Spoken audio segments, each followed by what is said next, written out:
Hello, welcome to the Learn English Lab. Hi there. Today we're diving straight into something, well, pretty fundamental, I think. Deep conversations about life. You know those talks, the ones that go way beyond the surface. Yeah, absolutely. Yeah. Where like a simple question suddenly opens up a whole new way of seeing things. Or connects you with someone, like properly connects you. Or even helps you understand yourself a bit better. That's definitely the territory. So we're exploring that today. Right. These aren't your everyday, how's the weather chats. They get into our feelings, our dreams. What you believe in. Exactly. And what really gives our lives meaning. And honestly, they hold a surprising amount of power. So why are they so important, these deeper exchanges? What's the big deal? Well, for starters, there's the emotional connection, isn't there? It's profound. When you share stuff that's really personal, your vulnerabilities. Yeah, it fosters real honesty. And then there's the perspective shift. Ah, right. Hearing someone else's story, their beliefs, it kind of wakes you up to how diverse human experience actually is. It really does. And, there's a healing aspect too, I think. Healing. How so? Well, just sharing your struggles or even your joys with someone who listens with empathy. That can be incredibly therapeutic. Powerful stuff. Okay, yeah, I can see that. And finally, maybe most crucially, these talks help make sense of things. They help us find meaning, maybe figure out our purpose or direction. So think about some questions then that could actually spark this, like what? Okay, well, what does happiness really mean to you? Not just the surface stuff, but deep down. Or maybe. Have you ever had a moment that just changed everything? A life-changing moment? Yeah, that's a good one. Or what kind of legacy, what impact do you hope to leave behind? Ooh, legacy. That's deep. It is. Or even if you could relive any single moment, what would it be? And importantly, why that moment? Why? Yeah, the why is key. And simpler ones too, like what are you most grateful for right now in this moment? These are definitely questions that invite more than just a quick answer, aren't they? They make you pause and reflect. That's the idea. Sharing on a deeper level. So, okay, that sounds great, but how do we actually start these conversations? It's not always the easiest thing to do. No, it's definitely not. But there are ways to kind of create the right atmosphere. Like Choosing the right setting. Yeah. Somewhere comfortable, quiet, fewer distractions. Makes sense. Not in the middle of a noisy cafe, maybe. Probably not ideal, no. Yeah. And sometimes sharing something a bit personal yourself first can help. Leading by example. Sort of showing it's okay to open up. Exactly. It can make the other person feel safer, more willing to reciprocate. And the type of questions we ask matters too, right? You mentioned open-ended ones. Absolutely vital. Moving beyond yes, no. Asking things like, tell me more about that, or how did that actually make you feel? Getting past the facts to the feeling. Precisely. And maybe the most crucial part, active listening. Really listening. Yeah, being fully present, not planning your reply while they're still talking, really hearing them, the words and the nonverbal stuff too. And not judging, creating that safe space you mentioned. That's it. That non-judgmental presence is key for vulnerability. Okay, so where can we start? If we want to try this, move past the small talk. Any good starting points? Sure. You could try asking, maybe, what are some dreams you haven't really pursued yet? Oh, interesting. Puts the focus on aspiration. Or if you could give your younger self some advice, what would it be? That often gets people thinking. Yeah, I bet. What else? Maybe. What's the most significant thing you've learned recently? Could be big or small. Or even about people. Who's had the biggest impact on your life? Who shaped you? Yeah, those kinds of questions tend to open doors. But let's be honest, there are hurdles, aren't there? Things that stop us. Oh, definitely. That fear of vulnerability we keep mentioning, that's huge. Yeah, putting yourself out there feels risky. It does. And just life gets busy. Lack of time is a real factor. And maybe social norms. Sometimes it feels like we're supposed to keep things light. That's true. Superficial chat is often the default.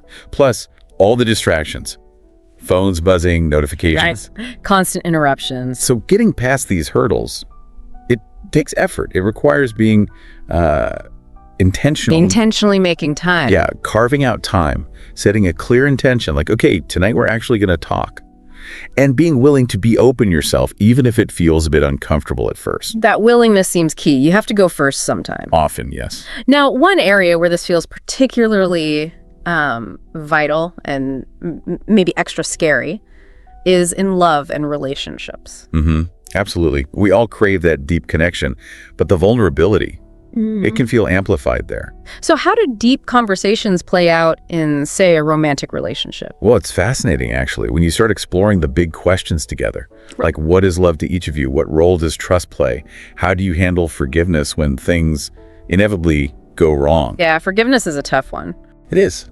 And even talking about your fears of loss, maybe? Yeah.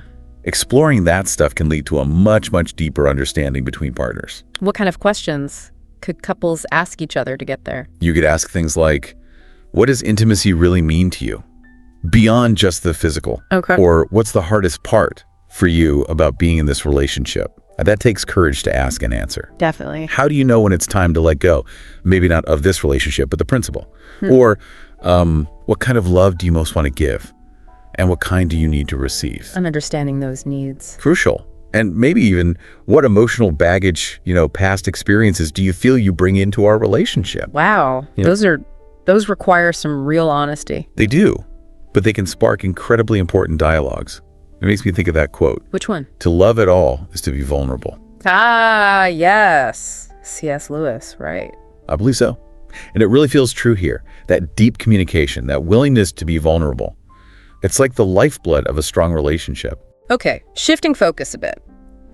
There's another area we often avoid, but it holds so much meaning. Life, death, what comes next? Yeah, mortality. Yeah. It's definitely uncomfortable for a lot of people. But you're saying talking about it can be beneficial. I think so. It can bring real clarity, a sharper focus on the life we do have, a greater appreciation for it, maybe. So what kind of questions are we talking about here? For ourselves, or maybe with someone we really trust? Well, you could consider, do you personally believe in any kind of afterlife? What are your thoughts, your feelings about what happens when we die? Big questions. Huge, or more immediate. If today was your last day, unexpectedly, how would you spend it? Wow, that makes you think. Doesn't it? And what regrets might you have? Yeah. And ultimately, how do you want to be remembered? That last one. How you want to be remembered. That really forces you to think about your values, doesn't it? What's truly important. It really does. Philosophies like Stoicism talk about memento mori, remember, you must die. Right. Keep death in mind. Not in a morbid way necessarily, but as a reminder to live intentionally now. And reflecting on your own eulogy, strange as it sounds, can be a powerful exercise in understanding what matters most to you. Okay, so we've talked about conversations with others. What about the conversations we have with ourselves? The inner dialogue. Just as vital, maybe even more so in some ways. That inner exploration of identity, purpose, self-discovery. So asking yourself, who am I, really? Beyond my job title or being a parent or whatever roles I play. Exactly. Beyond the labels. What are your core values? Yeah. The principles that actually guide you. What makes you feel truly alive? What activities? And the big one, what do you believe your purpose is? Or maybe, how are you creating purpose? And where does your sense of self-worth come from? Is it internal, external? These are questions, like you said, people often avoid. They can be confronting. So what helps? How can we actually explore this stuff internally? Well, practical tools can help. Things like journaling, just writing down thoughts and feelings without judgment. Yeah, I find that helpful sometimes. Meditation can create space for reflection.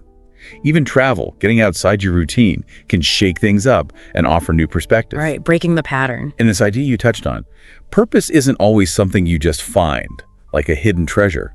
Often, it's something you actively create. How? Through your actions, especially actions aligned with your values, actions that involve contributing something beyond yourself, serving others in some way. That makes sense. Purpose through action. Life. Well, life involves pain, doesn't it? Adversity is pretty much guaranteed. Unfortunately, yes. So how can deep conversations help us process and maybe even grow from those hard times? By reflecting on them, asking, what difficult experiences have really shaped me, made me who I am today? Looking back not just at the pain, but the shaping. Right. And how do you cope with emotional pain? What are your mechanisms? Are they healthy? What's the biggest challenge you feel you've overcome? And what did you learn from it? And the really big question, do you believe suffering can have a purpose or meaning? That's a tough one. Can? Well, sometimes.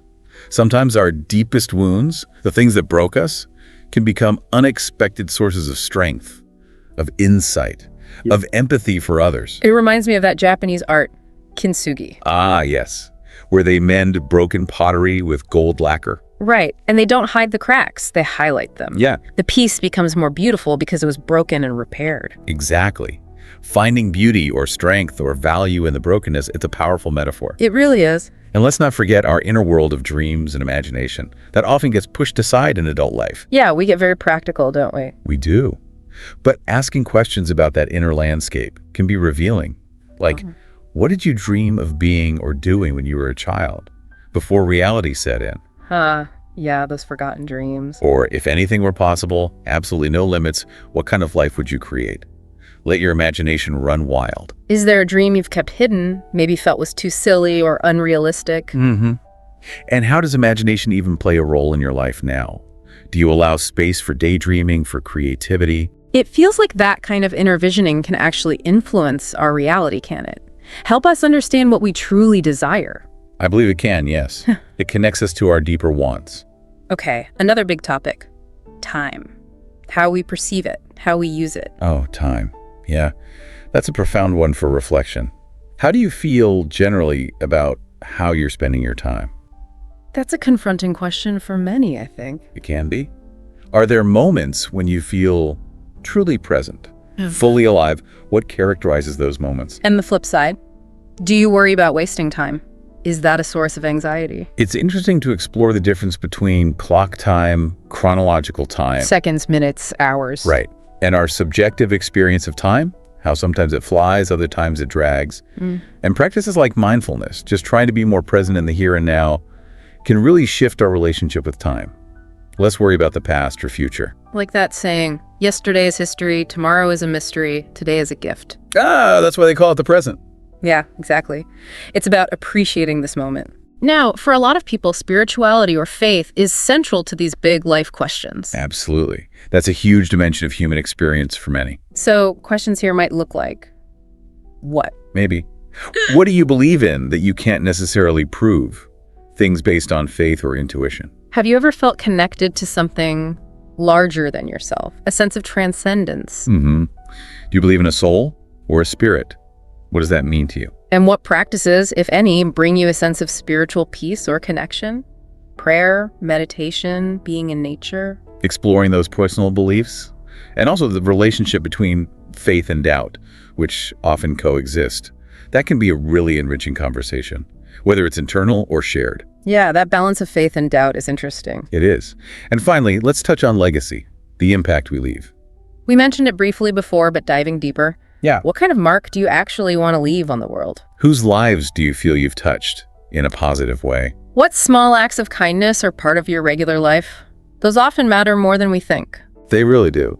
And are you living day to day in a way that feels aligned with your core values? Is there integrity there? Legacy isn't just about statues or buildings, is it? Not at all. Often it's about the quality of our relationships, how we affect the people around us, the everyday stuff. So thinking about how you want people to remember you, the qualities, the feeling you left them with. Yes. And the kind of love that might endure even after you're gone. That's a powerful thing to reflect on. Wow. Okay, so life really is this ongoing journey of discovery, isn't it? It feels that way, yeah? And these deep conversations, whether they're with other people or just inside our own heads, they seem like really invaluable tools for navigating that journey. They remind us we're not alone in grappling with these big questions. We all have these fundamental desires for meaning, connection. So whether you're talking these things through with someone else or just mulling them over yourself after listening to this, we really hope this exploration encourages you to go beyond the surface level sometimes. Yeah. May your conversations, internal or external, spark some real insight. Maybe open your heart a bit and lead to some meaningful growth. That's well put. And maybe, the most valuable thing you can actually offer someone is just your full attention, your open mind, your willingness to actually engage in a truly deep conversation. You're offering more than just words then. Exactly. Yeah. You're offering a genuine moment of connection, of truth. Thank you. That feels like a perfect place to pause. If you found this deep dive engaging and you want to explore more topics with us, Please do. please like this video, share it with someone who might appreciate it, and subscribe to the Learn English Lab YouTube channel. We'd love to have you join us for future explorations.